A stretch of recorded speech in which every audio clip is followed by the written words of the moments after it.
हैं कैसे पढ़ेंगे, कहाँ से पढ़ना स्टार्ट करें। उनको अभी ये भी नहीं पता कहाँ से पढ़ना स्टार्ट करें। भाई जो पढ़ रहे हो ना वहीं से स्टार्ट कर दो, जो मैं पढ़ा रहा हूँ वहीं से स्टार्ट कर दो, जो स्कूल में पढ़ा रहे हैं वहीं से स्टार्ट कर दो, पर करो तो सही। भाई आज की इस वीडियो में मैं बताने वाला हूँ कि जुलाई से आपको कैसे पढ़ना है। ध्यान दीजिएगा, अगर ये वीडियो आप लास्ट तक देखते हैं तो 100% आपको ये समझ आ जाएगा कि जुलाई से एक्चुअल में अगर अभी तक आपने कुछ पढ़ाई नहीं किया है और जुलाई से पढ़ के क्या 90% ला सकते हैं। जी हाँ, बस आपके पास समय बहुत कम बचा हुआ है। अभी से देखो क्या क्या मैं लिख के लेकर आ गया हूँ। टाइम टेबल लिख दिया हूँ कि कौन सा सब्जेक्ट किस टाइम पे पढ़ें और किस टाइम पे आपको वो सब्जेक्ट याद होगा। इसका विश्लेषण खूब अच्छे से करने वाला हूँ। ध्यान से देखिएगा मेरे दोस्त, टॉपर की स्ट्रेटजी लेकर आ गया हूँ कि बोर्ड जुलाई से देखो बोर्ड परीक्षा में 90% कैसे लाए। 90 नहीं, आपको पूरा 100 में 100 लाना है। क्यों आप नहीं ला सकते? क्या सब लाते हैं तो आप क्यों नहीं ला सकते मेरे दोस्त? सब में से ही आपके ही स्कूल से टॉपर जब निकलते हैं तो आप क्यों नहीं निकल सकते? ये अपने आप से सवाल पूछिएगा। चलो स्ट्रेटजी बताता हूँ, ज़्यादा टाइम वेस्ट नहीं करता हूँ। ध्यान दीजिएगा, जुलाई से बोर्ड परीक्षा में 90% कैसे लाए।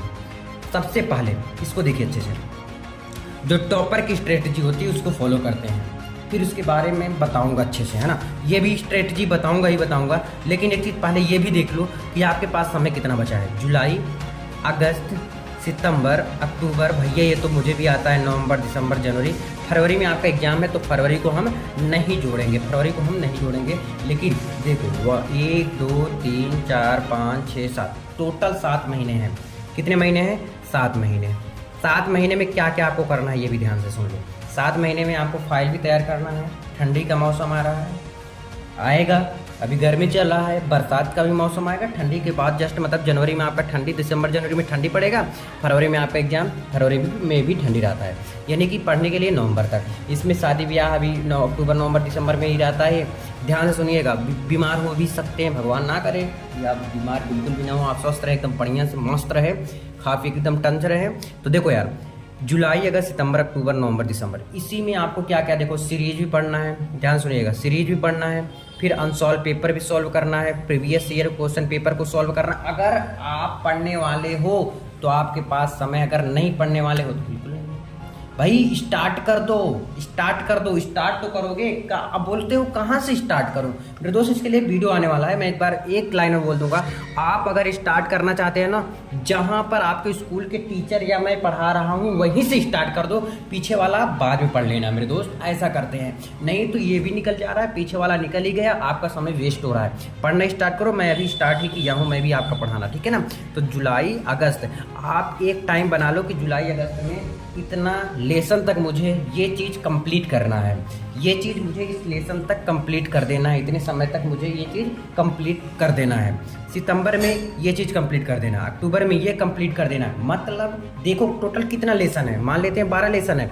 12 लेसन को पार्ट में अलग कर दो ना, कि इस महीने में 3 लेसन फिजिक्स का कर लूँगा, केमिस्ट्री का भी 3 लेसन कर लूँगा, मैथ का भी 3 चैप्टर कर लूँगा। अरे यार ऐसा बनाओ एक शेड्यूल जो वो आप फॉलो कर सको, उसको बनाओ और उस पर लग जाओ, उस पर मेहनत करना स्टार्ट कर दो। तो ये चीज़ आपको बनाना ही पड़ेगा मेरे दोस्त। तो जुलाई, अगस्त, सितंबर, अक्टूबर, नवंबर, दिसंबर ये सब देख के और अपना स्ट्रेटजी बनाओ और पढ़ना स्टार्ट कर दो। क्लियर? ये तो आपको पता चल गया कि 7 महीने में आपको कैसे क्या करना है।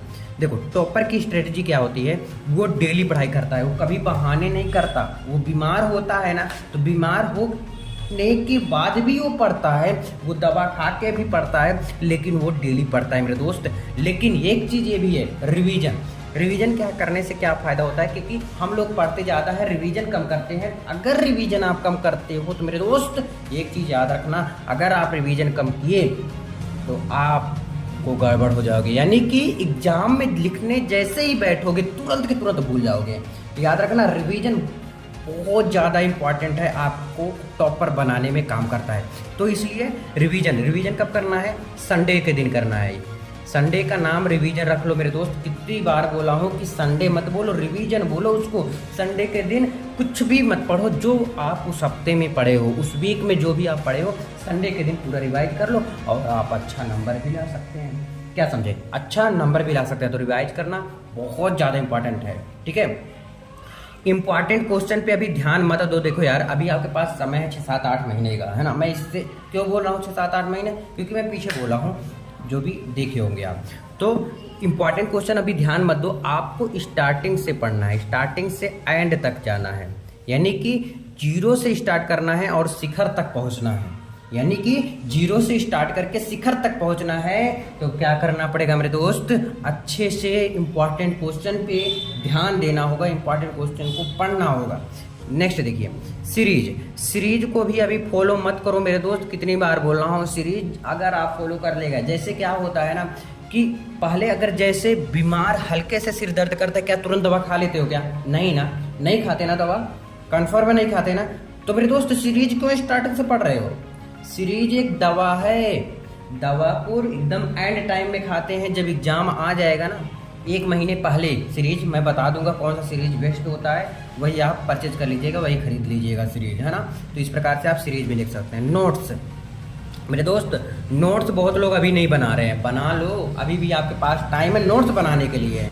तो मेरे दोस्त नोट्स पे भी ध्यान दो और नोट्स बनाना स्टार्ट कर दो, और जो इम्पॉर्टेंट है ना उसको उसके सामने ऐसे बना सकते हो, स्टार 2 बना सकते हो या IMP लिख सकते हो, इस प्रकार से इम्पॉर्टेंट। अपना एम तो आपने डिसाइड ही नहीं किया, आपको जाना कहाँ तक है, पहले ये तो पता होना चाहिए, कौन से मार्केट जाना है, कहाँ जाना है, क्या क्या लेना है। पहले जब तक ये नहीं पता रहेगा तब तक आपका करना क्या है, कैसे करोगे, ये भी नहीं पता हो पाएगा ना। तो अपना एम डिसाइड कर लो कि आपको 70 लाना है, 75 लाना है, 80 लाना है, 85 लाना है, क्या है आपको एक्चुअल में लाना है, कितना परसेंटेज, वो अपना एम डिसाइड करो। एम डिसाइड करने के जस्ट बाद आपको जुट जाना है, लग जाना है। आप अपने दीवार पे जहाँ बैठते हो ना वहाँ पे चिपका दो, और वहाँ पे जैसे चिपकाओगे ना तो भाई साहब जैसे आओगे जाओगे ना तो वहाँ पे आपको याद रहेगा, अच्छा मुझे ये लाना है क्या। तो ये आप अपना एम बनाओ कि आपको करना क्या है। जब तक आपको ये नहीं डिसाइड होगा कि आपको लाना कितना है, तो आप कैसे स्टार्ट करेंगे, किस टाइप का करेंगे, कितनी देर करेंगे प्रिपरेशन स्टार्ट, ये भी तो मेन हो जाता है ना। तो अपना एम डिसाइड कर लो, 70 लाना, 75, 80, 85, 90, 95, 97, अरे लाओ ना यार, एम तो डिसाइड करो। कहते हैं ना जब तक आप डिसाइड नहीं करोगे तब तक पाओगे क्या। अरे यार आम तोड़ना होता है तो आम को जब तक ढेले से मारेंगे नहीं या डंडे से नहीं मारेंगे तब तक आम नीचे थोड़ी ना गिरेगा, और गिरेगा तो कब, पक जाएगा तब गिरेगा। तो अपना एम तो डिसाइड कर लो क्या लाना है, लिख के चिपका दो, वही मोटिवेशन है, वही सबसे बड़ा मोटिवेशन है। क्लियर, आगे देखो। और बहुत लोग हैं अभी तक कुछ नहीं पढ़े, कैसे पढ़ेंगे, कहाँ से पढ़ना स्टार्ट करें, उनको अभी ये भी नहीं पता कहाँ से पढ़ना स्टार्ट करें। भाई जो पढ़ रहे हो ना वहीं से स्टार्ट कर दो, जो मैं पढ़ा रहा हूँ वहीं से स्टार्ट कर दो, जो स्कूल में पढ़ा रहे हो वहीं से स्टार्ट कर दो, पर करो तो सही भाई, करो तो सही। टॉपर कैसे बने, अरे टॉपर बनना बहुत ईजी है। अभी जी कैसे बोल दिया, क्योंकि टॉपर जो बनते हैं वो एक चीज़ फॉलो करते हैं, वो डेली करते हैं, और तुम लोग बस वही कि 1 साल, जैसे मान लेते हैं 1 महीना है, 1 महीने में कितने दिन टाइम टेबल फॉलो किए हो, 4-5 दिन, तो कहाँ से बनोगे भाई। फॉलो तो करो, जब फॉलो करोगे तब तो बनोगे टॉपर।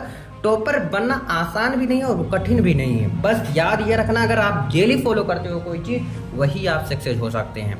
टॉपर कैसे बन पढ़ते हैं, अरे टॉपर कैसे पढ़ते हैं, टॉपर मेरे दोस्त आप ही जैसे लोग ही टॉप करते हो। ऐसा नहीं कोई बाहर से आता है, कोई आदमी कूदता है नीचे गिरता है, वो भगवान उनको अलग से बुद्धि देते, अरे नहीं यार, टॉपर आप जैसे लोग बनते हो, और उस लिस्ट में हो सकता है आप भी हो टॉपर, हो सकता है अगली बार आप ही टॉप करें। क्यों? क्योंकि आपके अंदर अगर एम है टॉप करने का, लक्ष्य है, नियम है करने का कि मुझे कैसे करना है, मैं तो सबको स्ट्रेटजी बता ही रहा हूँ, लेकिन उसको फॉलो आपको करना है। कौन से बुक से पढ़ें, सिंपल है, NCERT से पढ़ लो, सबका आंसर तुरंत बता रहा हूँ। NCERT से पढ़ना स्टार्ट कर दो, NCERT से बुक को पढ़ोगे, NCERT वाला, और साथ साथ में एग्जाम्पल भी ध्यान दो, क्योंकि एग्जाम्पल अगर नहीं करोगे ना तो फंस जाओगे, क्योंकि एग्जामिनर एग्जाम्पल ज़्यादा देता है, एग्जामिनर होता है एग्जाम्पल ज़्यादा देता है एग्जाम में, तो इसलिए आप NCERT प्लस एग्जाम्पल पे फोकस करो अच्छे से, है ना। तो टॉपर कैसे, सबका जॉब मिल गया क्या। देखो अभी तक कुछ नहीं पढ़े तो पढ़ना स्टार्ट कर दो मेरे दोस्त, जहाँ से मैं पढ़ा रहा हूँ, जो स्कूल वाले पढ़ा रहे हैं वहीं से स्टार्ट कर दो। कैसे पढ़े भाई, टाइम टेबल स्ट्रेटजी बना के पढ़ो। कहाँ से पढ़ना स्टार्ट करें, जो आपको जो भी लोग पढ़ा रहे हैं, जैसे मैं पढ़ा रहा हूँ, स्कूल वाले पढ़ा रहे हैं, उसको डेली फॉलो करो। इस प्रकार से करना है, NCERT की बुक को भी फॉलो करना है। चलो 3 घंटे पढ़कर टॉपर, जी हाँ 3 से 4, क्योंकि आपको डेली पढ़ना है। अगर नोट्स जरूर बनाएं। अब मचेगा क्या, अब मचेगा तहलका, क्योंकि अब मैं भी वीडियो लाने वाला हूँ और आपका भी एम बन चुका है। तो आज कमेंट कर दीजिए कि आपका एम क्या है, कितना परसेंटेज लाना चाहते हो, 70 लाना, 75 लाना, जो भी लाना चाहते हो, 75 लाना चाहते हो, 90 लाना चाहते हो, 95 लाना चाहते हो, ये आपको पर्टिकुलर डिसाइड करता है ना कि आप कितना लाना चाहते हो। तो आप अपना एम बनाओ और कमेंट करो कि आपको कितना परसेंटेज लाना है, ठीक है ना, ये चीज़ कर लो। फिर देखो टाइम टेबल भी देख लो। देखो सबका टाइम टेबल अलग नहीं होना चाहिए, सिर्फ रविवार का जो होता है वो टाइम टेबल क्या होना चाहिए, चेंज होना चाहिए। ये टाइम जो होता है ये चेंज होना चाहिए। सोमवार, मंगलवार, बुधवार, गुरुवार, शुक्रवार, शनिवार सबका एक टाइम होना चाहिए। रविवार का टाइम चेंज होना चाहिए। रविवार के दिन आपको क्या करना है ये भी ध्यान से सुन लो। क्या करना है मेरे दोस्त, ध्यान दीजिएगा। रविवार के दिन का नाम ही रिवीजन रख लो। सिर्फ इस दिन जो ये 2 2 4 2 6 दिन में जो आप पढ़ रहे हो ना, 6 दिन पढ़ने के बाद एक दिन रिवाइज पे रख दो, संडे के दिन। तो संडे के दिन रिवीजन पे फोकस करो। 6 दिन आप खूब दबा के पढ़ाई करो। दबा के पढ़ाई करने के बाद संडे के दिन याद रखना, संडे के दिन आपको आगे नहीं पढ़ना, नहीं, जो 6 दिन पढ़े हो ना इसी को आप रिवाइज करो। क्योंकि क्या होता है एग्जाम में हम सब बैठते ही भूल जाते हैं, ना भूले इसलिए हम रिवाइज ज़्यादा करते हैं। मेरे दोस्त रिवाइज करना स्टार्ट कर दो। देखिएगा क्या कौन सा सब्जेक्ट कब पढ़ें। देखो सुबह के टाइम उठ के 5 बजे से 5:30 बजे तक AM में सुबह के टाइम में हिंदी पढ़ो। हिंदी पढ़ने से क्या होता है, हिंदी याद करना पड़ता है, कुछ चीज़ें याद करनी पड़ती हैं। और बाकी जैसे आपका गद्यांश हो गया, पद्यांश हो गया, ये सब की ट्रिक है। अब जीवन परिचय स्टार्ट कर दो याद करना। इंग्लिश भी तुरंत सुबह पढ़ लो, 5:30 से स्टार्ट कर दो, ये 6 बजे तक कंप्लीट हो जाए। अभी गर्मी का महीना आराम से सुबह उठ सकते हो मेरे दोस्त, अभी उठ सकते हो। ठंडी में तो कम से कम 6-7 बजे के पहले तो बिस्तर सोने का नहीं मन करता ना, लेकिन अभी इंग्लिश और हिंदी सुबह के टाइम पढ़ लो। हाँ, फिर स्कूल जाओ। स्कूल जुलाई से आपका स्टार्ट ही है। फिर स्कूल जाओगे तो कम से कम 2 बजे तक, दोपहर में ही आ जाते हो, 2 या 3 बजे तक जो भी होते हो। फिर आपको कुछ नहीं, मौज करना, मस्ती करना, खूब खेलना, घूमना, जो भी है कर दो। लेकिन 6 बजे से यानी शाम के टाइम 6 से 7 आपको मैथ पढ़ना है। क्या पढ़ना है, मैथ को पढ़ना है। मैथ को सॉल्व करना, पढ़ना मतलब सॉल्व करना है, ऐसा नहीं कि रट्टा मारा, नहीं, मैथ को सॉल्व करो। जितना ज़्यादा प्रैक्टिस करोगे उतना ही ज़्यादा मैथ को आता है। अब बोलोगे भैया मुझे ये आता है, ये चैप्टर आता है, अरे उसका करो, फिर से करो। हो सकता है भूल गया हो सकता है भूल गया हो, उसको फिर से अगर आप करोगे तो फिर से आपको पता चल जाएगा कि याद है, भूल गया क्या कैसे, इसको भी करो फिर। और हाँ, स्कूल में हलचल मची रहती, दिमाग एकदम खराब रहता है, इसलिए मैथ को बैठोगे लेकर ना मज़ा आ जाएगा, एकदम आनंद, डूब जाओगे इसी में, ठीक है। फिर ये भी शाम को ही कर लो और इसको भी शाम को ही आपको करना है। केमिस्ट्री को 9 से 10 बजे तक कंप्लीट कर देना है। आई होप आप लोग समझेंगे और अपना स्ट्रेटजी जरूर फॉलो करें। एम क्या है, आपका टारगेट क्या है, वो कमेंट करके जरूर बताइए। चलो मिलते हैं नेक्स्ट वीडियो में, कमेंट जरूर करिएगा।